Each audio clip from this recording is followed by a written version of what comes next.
नमस्कार मित्रांनो, तर लक्ष्मी निवास या मालिकेच्या 31 डिसेंबरच्या भागात आपल्याला असं बघायला मिळतंय की हॉलवर सगळेजण श्रीकांतची आणि त्यांच्या फॅमिलीची वाट बघत असतात. एवढा उशीर का होतोय म्हणून ते विश्वाला सांगतात की विश्वा फोन लाव. विश्वा श्रीकांतला फोन लावतो. तेव्हा त्याला रस्त्यावरच्या एका माणसाकडून कळतं की इकडे खूप मोठा ऍक्सिडेंट झालाय आणि त्या ऍक्सिडेंटमध्ये हा जो कोणी माणूस आहे म्हणजे श्रीकांत, त्याला खूप लागलंय आणि हॉस्पिटलमध्ये ऍडमिट करतायत. तो लगेचच निवासला बाजूला घेतो आणि हे सगळं सांगतो. मंगलच्या कानावरती हे सगळं पडतं. मंगल मोठ्याने किंचाळते आणि म्हणते, काय?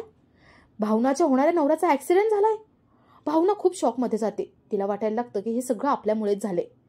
ती लगेच मुंडवळ्या काढून टाकते आणि आईला म्हणते, आई चल, मला जायचं तिथे, मला घेऊन चल. भावना खूप रडत असते. तिला ज्याची भीती होती तेच झालेलं असतं. ती स्वतःला दोष देते. लक्ष्मी तिला समजावत असते.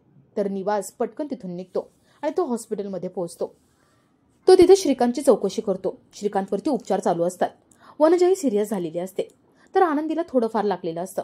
तो बाहेर विचार करत उभा असतो आणि तेवढ्यात तिथे भावना लक्ष्मी धावत येतात. भावना विचारते, बाबा, अहो कसे आहेत श्रीकांत सर आणि मॅडम कशा आहेत? निवास म्हणतो, त्यांच्यावर उपचार चालू आहेत. ते तिघही थोडा वेळ तिथेच थांबतात.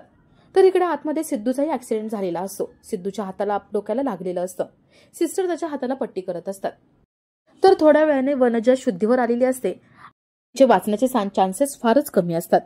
डॉक्टर भावनाला सुपर्णाला आतमध्ये बोलवून घेतात. वनजा म्हणते, भावना, तू आनंदीला तुझी मुलगी मानतेस ना?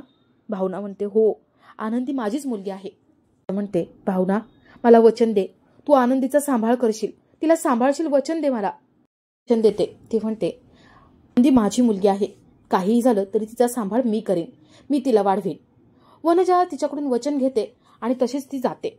डॉक्टर डिक्लेअर करतात की वनजा गेली. हे ऐकून भावनाला एकदम धक्का बसतो.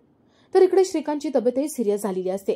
त्याची हार्टलाईन फ्लॅट झालेली असते. डॉक्टर त्याचा हार्ट पंप करून त्याला पुन्हा रिवाईव्ह करण्याचा प्रयत्न करतात.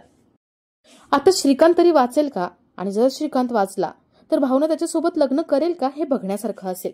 तुम्हाला या मालिकेबद्दल काय वाटतंय ते कमेंट करून नक्की कळवा आणि हा व्हिडिओ बघितल्याबद्दल थँक्यू.